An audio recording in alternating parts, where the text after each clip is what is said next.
ছেলের বিয়ে উপলক্ষে এসেছিলেন দেশে, কিন্তু হারাতে হলো প্রাণ। এমন নৃশংস হত্যায় কান্নায় ভেঙে পড়েছেন স্বজনেরা।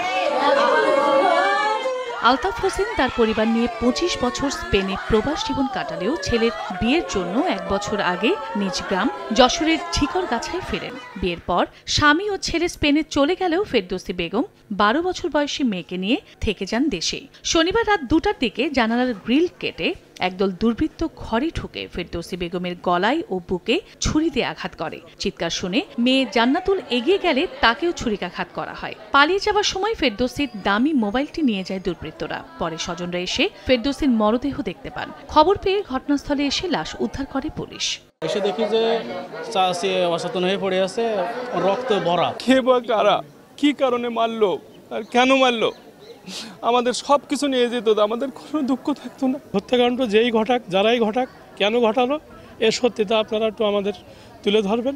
নগদের কাছে সব গ্রাহকই প্রিয়, তাই তো সারা দেশে ক্যাশ আউট চার্জ সবচেয়ে কম। ছুরিকাঘাতে আহত হয়ে হাসপাতালে চিকিৎসাধীন জান্নাতুল, তবে সে এখন শঙ্কামুক্ত বলে জানান চিকিৎসক।